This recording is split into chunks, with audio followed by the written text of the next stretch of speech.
twice now. This is 7 games away from home, but you can't seem to build on that. Yeah, very disappointing that we did get ourselves in a really good position again, and we weren't able to really capitalise on that. I think it's always going to be a really tough game today. It was always going to be, a real physical game with how they play, and we needed to stand up to that. I thought we did in the first half and defended their set plays really well.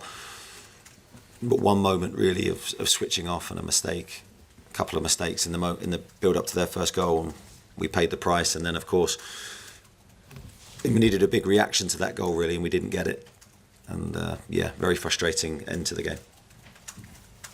Do you think that problems are sort of coming from, Eddie, are the players feeling some kind of pressure, or what do you put your finger on? Yeah, well, my initial feeling after that game today is different to West Ham. I think West Ham was a different kind of game today. I thought the players were there. I thought they were present. I thought they gave everything to the game physically.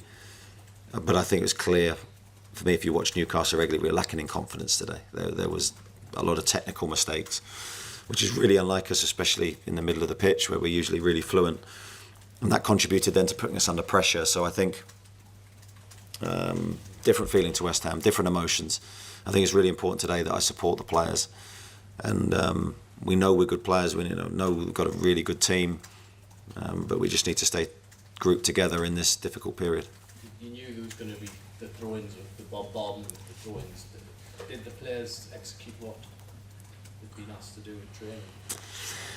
Well, we did for the majority, but the majority is not enough because it's one mistake and invariably going to get punished. So I thought we stood up to that test very well at times, but yeah, not for the first goal, of course, and ultimately that did change the game. Eddie, everyone was hoping for reaction, lessons learned from last week.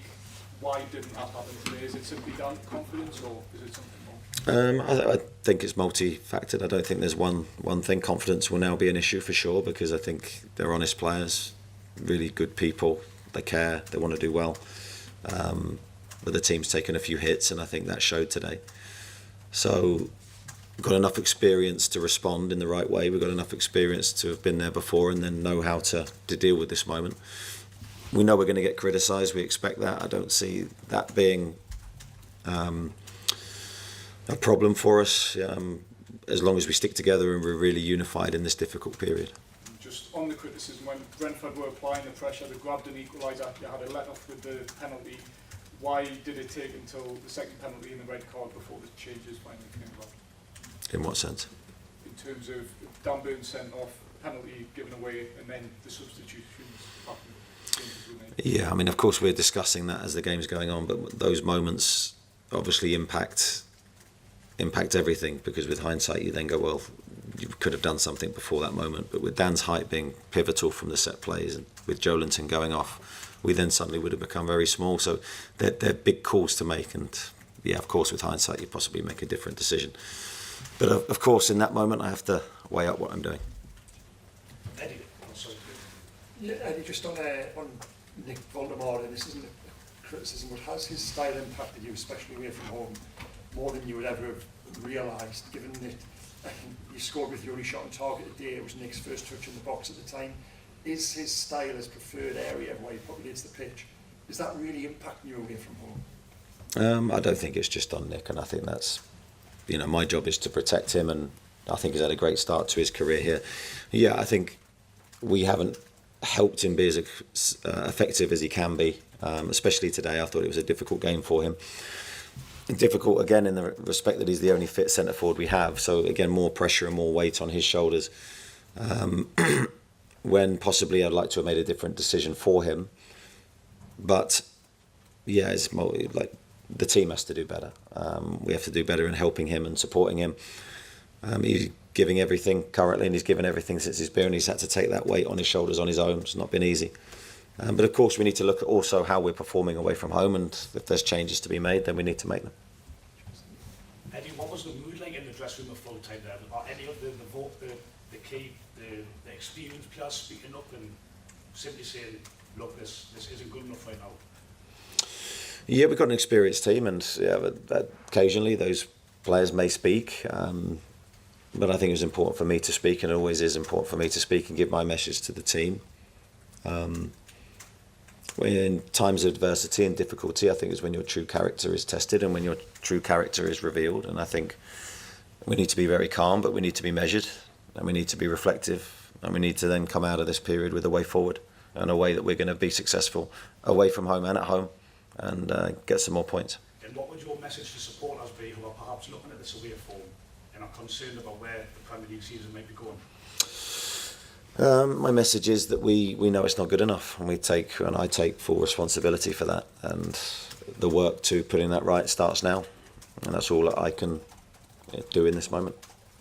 Any updates on the injuries, Anthony Gordon as well as Joelinton, Nick Pope, what information do you have? Nick Pope suffered concussion, and that's why we took him off. As soon as we were made aware of that, then he was withdrawn. Joelinton, I'm not sure, it looked like a knock, but I haven't had a full discussion or debrief from the medical team on him. Anthony, yeah, is a minor injury, so he'll miss England. I think that's it.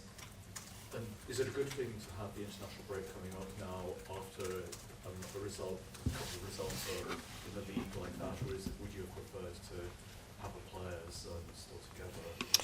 Yeah, I think I'd have preferred another game quite quickly, but maybe the period of reflection and the period to allow us to reset is a good thing. We will work hard during the break, and I think the biggest thing is to make sure we stay together and we're motivated for what's to come.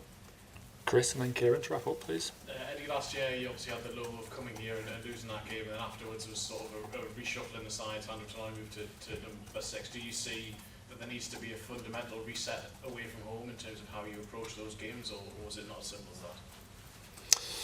Well, if there is a reshuffle, it needs to be done in the right way. It needs to be done with analysis and then detailed thought as to how the team's going to go forward. And I'm not adverse to that. I mean, look, never going to do the same thing continually, and we haven't done and expect a different result. I don't think that's right. So if there is changes, we'll look at it, and we'll try and figure out what those changes need to be.